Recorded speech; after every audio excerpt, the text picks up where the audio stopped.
वर्ष 1977 और महीना था मार्च का। दिल्ली में एक ओर गर्मी दस्तक दे रही थी तो दूसरी ओर संघ के स्वयंसेवक एक सभा की तैयारी में लगे हुए थे। वह सभा होने वाली थी दिल्ली गेट के निकट फुटबॉल स्टेडियम में और उसे संबोधित करने वाले थे सर संघ चालक श्री बाला साहब देवरस। आखिर में वह दिन आया जिसका स्वयंसेवकों को काफी दिनों से इंतजार था। स्टेडियम में बाला साहब जी आए और एक आध वक्ता के बाद ही उन्होंने अपना उद्बोधन शुरू किया। बाला साहब जी ने पहले स्वयंसेवकों को आपातकाल में चलाए गए अनुपम सत्याग्रह आंदोलन के संचालन और उसकी सफलता के लिए बधाई दी। इसके बाद उन्होंने राष्ट्रीय स्वयंसेवक संघ के महान उद्देश्य को स्पष्ट किया।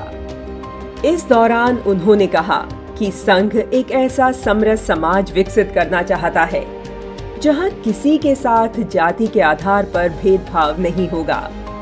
समरस एवं समृद्ध समाज भाषणों या नारों से नहीं बनाया जा सकता। ऐसे समाज के निर्माण के लिए एक कठिन तपस्या की आवश्यकता है।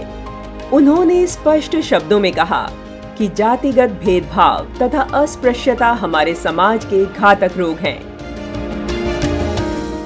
अब समय आ गया है कि स्वयं कृष्ण को सुदामा के घर जाना होगा। स्वयं जाकर समस्याओं तथा कमियों को समझना होगा, उनका निदान करना पड़ेगा। संघ के स्वयंसेवकों को समाज के वंचित, पीड़ित एवं पिछड़े वर्गों की सेवा के लिए उनकी बस्तियों में जाना होगा। उनके जीवन स्तर को ऊपर उठाना होगा। राजनीतिक दल उनकी गरीबी, अशिक्षा और अज्ञानता को अपनी सत्ता के लिए भुनाते हैं। संघ को ऐसी राह अपनानी होगी कि वे अपनी गरीबी और अशिक्षा से स्वयं लड़ सकें। यह जागरूकता चाहने मात्र से नहीं आएगी, इसके लिए कुछ ठोस कदम उठाने होंगे। उनके बीच में सेवा कार्य करने होंगे। उनकी याचना की प्रवृत्ति को दूर करना होगा। उनमें स्वावलंबन के लिए जागरूकता उत्पन्न करनी होगी। देवरस जी के ये वही विचार थे जिसने स्वयं सेवकों में सेवा भाव को जीवित रूप दिया। ऐसा नहीं था कि इससे पहले संघ के स्वयंसेवक सेवा कार्य नहीं करते थे, लेकिन इस उद्बोधन ने स्वयंसेवकों को सेवा कार्य पर योजनाबद्ध तरीके से काम करने के लिए प्रेरित किया। श्री मधुकर दत्तात्रेय देवरस, जिन्हें हम बाला साहब देवरस जी के नाम से भी जानते हैं, ने स्नातक करने के बाद नागपुर के एक अनाथालय में 2 वर्ष तक पढ़ाने का काम किया था। वहां उन्होंने स्वयं अनुभव किया था कि समाज में अनाथ, पीड़ित, वंचित तथा निर्धन लोगों की क्या समस्याएं होती हैं। इसलिए उन्होंने उस दिन संघ के स्वयंसेवकों को भी समाज के उस वर्ग की ओर सहानुभूतिपूर्वक बढ़ने के लिए प्रेरित किया। उनके उद्बोधन का स्वयंसेवकों पर जबरदस्त असर पड़ा।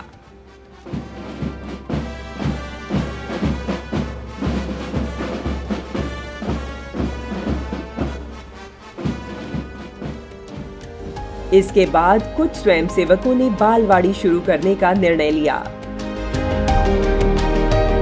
पहली बालवाड़ी वरिष्ठ कार्यकर्ता श्री ब्रिजमोहन के प्रयासों से जहांगीरपुरी में शुरू हुई।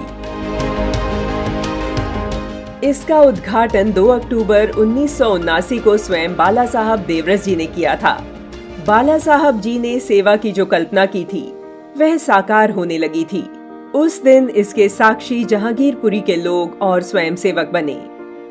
काम बढ़ता जा रहा था और एक ऐसी नियामक संस्था की जरूरत महसूस होने लगी थी जो इन कार्यों के संचालन में सहयोग कर सकती थी। 14 अक्टूबर 1979 को कार्यकर्ताओं ने विचार विमर्श करके उसी दिन सेवा भारती की स्थापना की। श्री बाला साहब देवरस जी का जन्म 11 दिसंबर 1915 को नागपुर में हुआ था। उनके पिता सरकारी कर्मचारी थे और नागपुर इतवारी में रहते थे। संस्कृत और दर्शन शास्त्र विषय लेकर मॉरिस कॉलेज से बाला साहेब ने 1935 में बीए किया। 2 वर्ष बाद उन्होंने विधि की परीक्षा उत्तीर्ण की। बाला साहब देवरस स्वयं सेवकों के उस पहले समूह में से थे जिन्होंने डॉक्टर हेडगेवार जी द्वारा नागपुर के मोहिते बाड़ा में शुरू की गई राष्ट्रीय स्वयंसेवक संघ की पहली शाखा में भाग लिया था।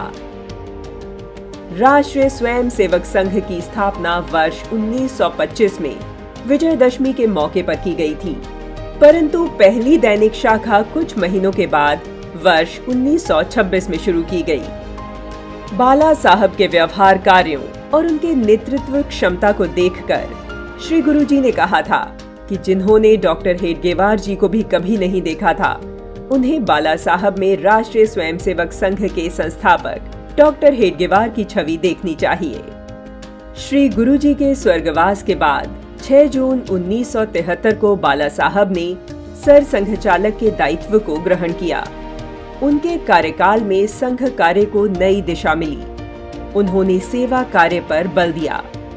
परिणाम स्वरूप उत्तर पूर्वांचल सहित देश के वनवासी क्षेत्रों में हजारों की संख्या में सेवा कार्य आरंभ हुए। इस दौरान उन्होंने संघ कार्य में अनेक नए आयाम जोड़े। इनमें सबसे महत्वपूर्ण निर्धन बस्तियों में चलने वाले सेवा के कार्य हैं।